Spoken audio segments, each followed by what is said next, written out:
Rema hari ini, Yosua 1 ayat 8. Janganlah engkau lupa memperkatakan kitab Taurat ini, tetapi renungkanlah itu siang dan malam, supaya engkau bertindak hati-hati sesuai dengan segala yang tertulis di dalamnya. Sebab dengan demikian perjalananmu akan berhasil dan engkau akan beruntung.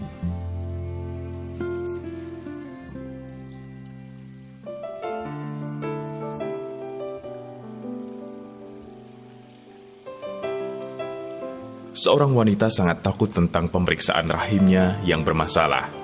Dokter belum memberikan diagnosa yang pasti, tetapi kemungkinan terbesar itu adalah kanker. Kekhawatirannya ditambah dengan kenyataan bahwa tabungannya hanya sedikit. Dan karena bekerja sendiri, ia tidak mempunyai asuransi atau tunjangan kesehatan. Setiap hari, ia membaca Alkitab semakin dan semakin sering.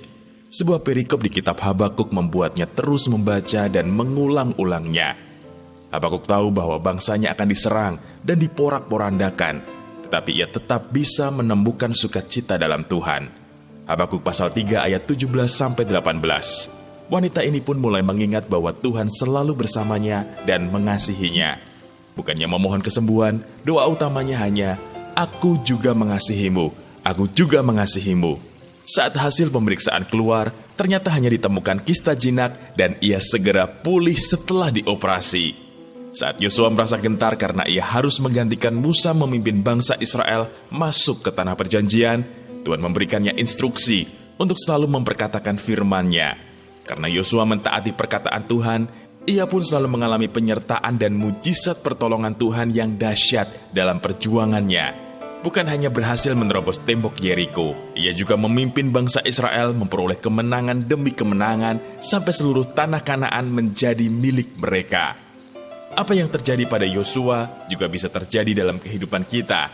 Asal kita mau belajar firman Tuhan lewat pembacaan Alkitab dengan sungguh-sungguh dan melakukannya, hidup rohani kita akan semakin berbobot dan Tuhan akan membawa kita semakin bijaksana untuk merespon setiap perkara yang terjadi.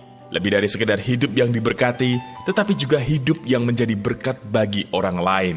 Sekalipun dunia dalam kegelapan, bangsa-bangsa dalam kekelaman, tetapi terang Tuhan terbit atas kita. Kemuliaannya ada dalam hidup kita.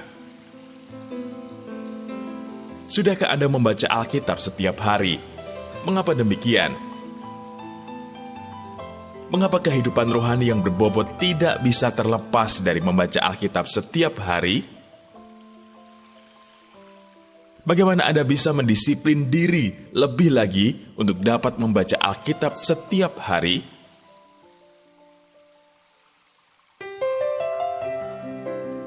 Bapa yang baik, terima kasih karena Engkau selalu menyediakan tuntunan-Mu dalam hidup kami. Beri kami hati yang haus dan lapar akan firman-Mu, sehingga kami boleh membaca, merenungkan, dan melakukan firman-Mu senantiasa dalam hidup kami. Di dalam nama Tuhan Yesus, kami berdoa. Amin. Kehidupan rohani yang berbobot tidak bisa terlepas dari membaca firman setiap hari.